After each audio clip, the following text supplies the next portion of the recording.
미디어가 전하는 이슈에 대한 다양한 분석과 팩트체크까지 바로 보고 뒤집어 보고 꼭꼭 씹어보기 위한 미디어 비평 프로그램 열린 라디오 YTN.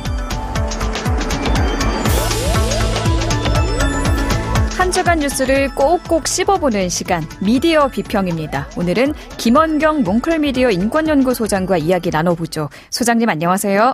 네, 안녕하세요. 네, 지난 10일 윤미향 의원에 대한 정의기억연대 후원금 횡령 사건 1심 선고 공판이 나왔습니다. 네. 2020년 5월 윤미향 의원과 정의기억연대 후원금 관련 보도가 나오면서 당시 세상에 정말 떠들썩했는데 2년 반가량이 지나서 1심 판결이 나온 거죠. 오늘은 이에 대한 언론 보도를 살펴보겠습니다. 먼저 정의기억연대 관련 판결 어땠나요? 말씀하신 것처럼 2020년 5월 언론은 윤미향 의원과 정의연 그리고 그 전신인 정대협 후원금 등에 대해서 다양한 문제 제기를 했습니다. 그러나 이 내용들 중에서 12개 혐의가 경찰 조사와 검찰의 기소 단계에서 무혐의 처리되거나 불기소되었고요. 법원에 가서 판결을 다투게 된 것이 8개 혐의였습니다. 서울 서부지법 형사합의 11부는 이 8개 혐의 중에서 한 가지, 그러니까 윤미향 의원의 횡령 혐의에 대해서만 일부 유죄 판결을 했습니다.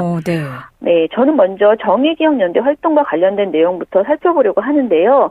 법원은 국고보조금, 기부금품, 길원옥 할머니 준사기, 안성쉼터 관련 등 정의기억연대 활동과 관련된 검찰의 기소사항에 대해서 모두 무죄를 선고했습니다. 법원은 정의연이 재단 약관에 따라서 기부금품 모집 관리 감독을 할 자격을 둔 후원회원을 두고 이사회, 사무처 등을 잘 운영해왔다라고, 그러니까 기부금 사용 내역을 제대로 공표하고 있었다라고 인정을 했고요. 네. 정대협이 운영하고 있는 박물관이 학예사를 갖춘 것처럼 허위 신청해서 2013년부터 2020년까지 정부와 서울시로부터 3억 원이라는 보조금을 수령했었다라는 혐의에 대해서도 무죄 선고를 했습니다. 네.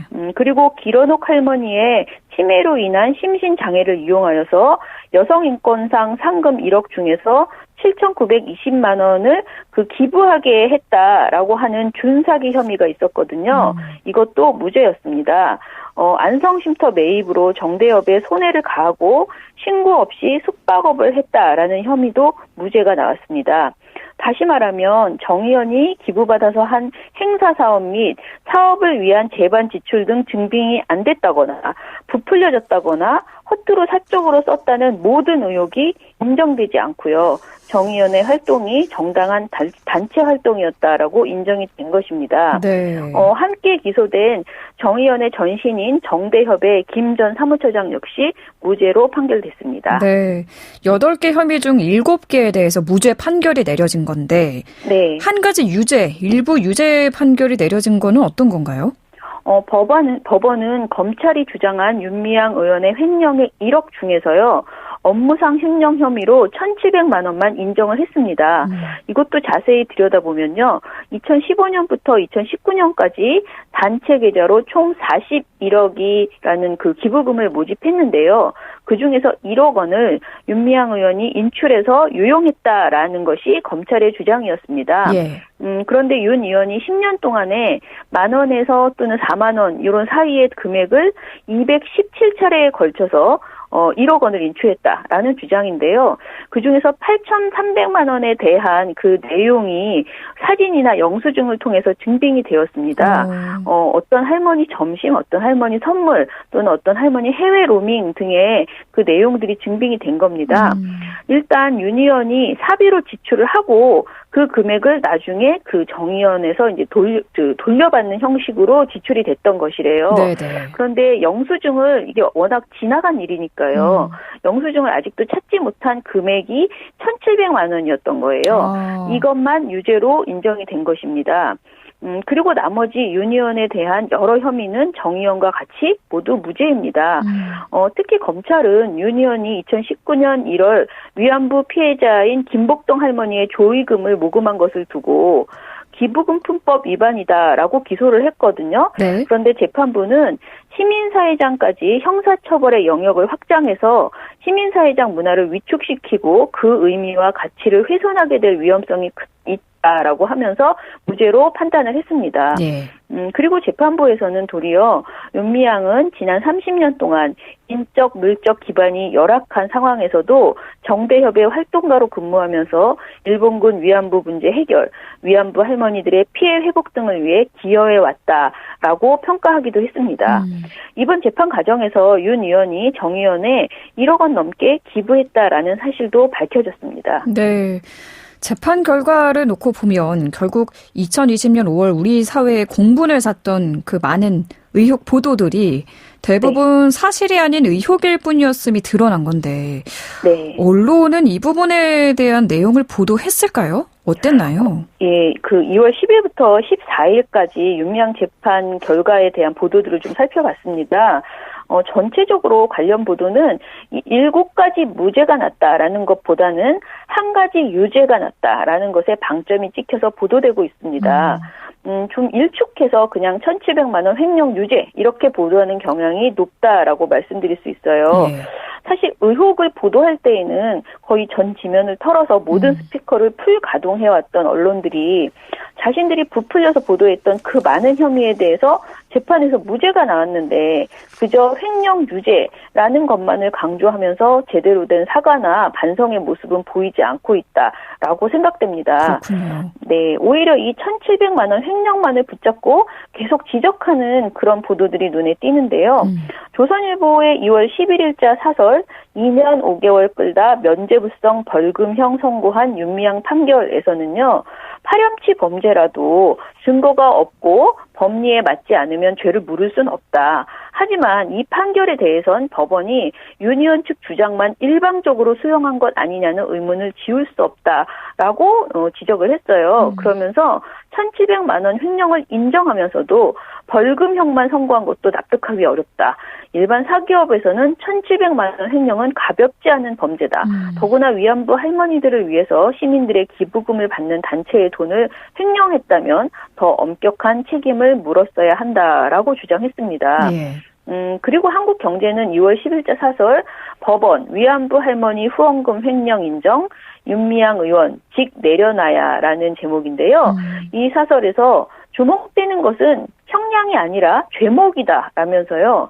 단체를 이끄는 동안 57차례에 걸쳐서 후원금으로 갈비를 사 먹거나 마사지를 받고 각종 개인 과태료와 공과금을 내는 등 착복 행위를 일삼았다. 횡령 액수의 많고 적음이 중요한 게 아니다.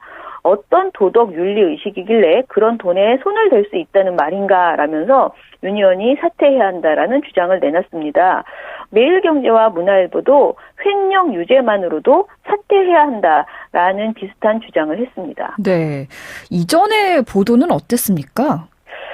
아까 제가 무혐의 또는 불기소 처리된 혐의가 12개, 그리고 재판에서 무죄로 판결난 그 혐의가 7개 있었다고 했잖아요. 그 내용들이 사실은 당시 언론 보도에서 그야말로 대서특필되었었다라고 해도 과언이 아닙니다. 그리고 2020년 당시부터 윤미향 의원 또는 정 의원 측의 제소로 언론중재위원회에서 사실이 아닌 것들이 밝혀지면서 정정보도를 받아내기도 했습니다. 예를 들면 조선일보는 2010년 6월 16일에 단독 윤미향이 심사하고 윤미향이 받은 지원금 16억이라는 보도를 낸 바 있습니다.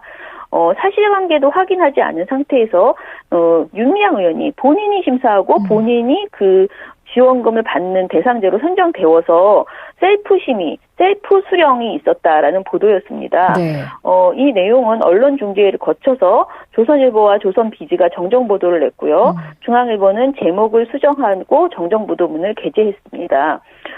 또한 조선일보는 2020년 5월 11일에 딸 미국 유학 보낸 윤미향 부부 소득세는 5년간 640만 원이라는 보도에서 이용수 위안부 피해자 할머니는 정 의원에 대해 이용당했다라고 비판했습니다. 그 윤 씨의 딸은 현재 미국 명문대에서 유학 중이다. 부부가 1년 소득세로 100만 원이 조금 넘는 금액을 신고한 사실이 알려지면서 유학 자금을 어떻게 마련한 것이냐라는 지적이 있다. 어떻게 딸의 유학 경비를 마련했느냐라고 이렇게 따지는 이런 보도도 낸 적이 있습니다. 근데 이런 내용들은 사실은 아예 법원에 가지도 못했던 내용이죠.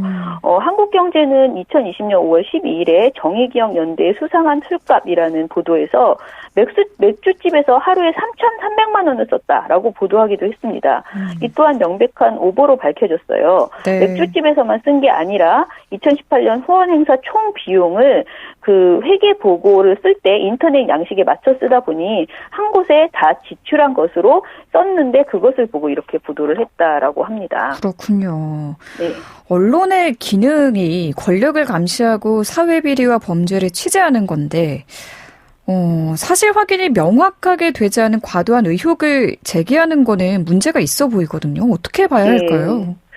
맞습니다. 그 언론은 우리가 살고 있는 환경 전반을 감시해야 하는 기능이 분명히 있죠. 시민은 언론인들에게 정치, 경제, 사회, 환경, 복지 모든 사안을 철저히 취재해서 잘못된 문제에 대해서 보도해줘라. 그래서 우리에게 알 권리를 충족시켜달라라고 요구하고 있습니다. 네. 하지만 우리 시민이 언론인에게 주어진 그 칼이 잘못 사용되면 정말 억울한 사람을 죽이는 칼이 될 수가 있습니다. 아까 말씀드렸지만 윤미향 의원과 정의연 후원금 횡령 관련 보도를 여러분들도 정말 많이 보셨을 텐데요. 우리 중에 정정 보도를 보고 이건 사실이 아니었구나라는 것을 인지한 사람이 더 많을까요? 아니면 그 당시에 쏟아지는 보도들을 보면서 의심의 싹을 품고 윤미향이나 정의연 이런 그 단체에 대해서 모욕하는 말을 했던 사람이 더 많을까요? 네.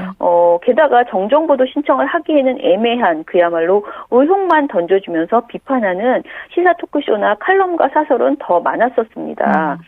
특히 언론은 윤미향 의원이 2015년 위안부 합의 정당화 및 사전 인지를 했었다라는 의혹을 부풀려서 보도한 적도 있습니다. 네.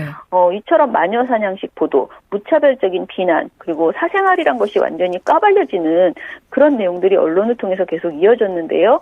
이런 사이에 마포쉼터의 손영미 소장을 횡령범으로 몰았고 그분은 사실 자신의 정의형 활동가 삶 전체를 부인하고 모욕하는 상황에서 돌아가시게 됐습니다.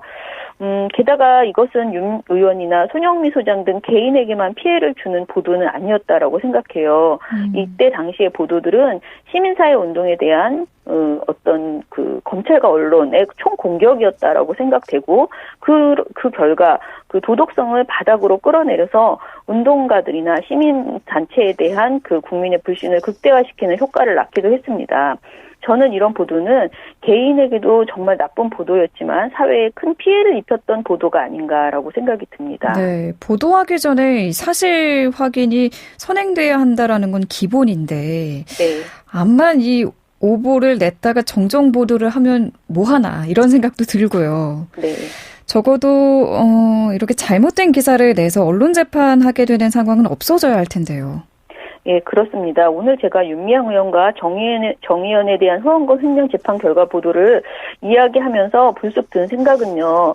최근에 이재명 더불어민주당 대표에 대한 언론 보도 역시 추후에 이런 비슷한 길을 걷게 되지는 않을까? 언론이 또 같은 실수를 반복하게 되지는 않을까라는 그런 우려가 들었습니다. 이재명 대표에 대한 의혹과 검찰 수사 보도가 정말 보도량이 많습니다. 지금 정말 많이 나오고 있죠. 네네. 보도량을 매일매일 산출해도 어마어마한 양으로 나오고 있거든요. 검찰이 수사하고 있다라는 것은 팩트입니다. 팩트죠. 검찰이 진짜 수사하고 있으니까요. 그런데 그 내용을 그대로 전하는 것은 팩트를 담은 보도가 아닙니다.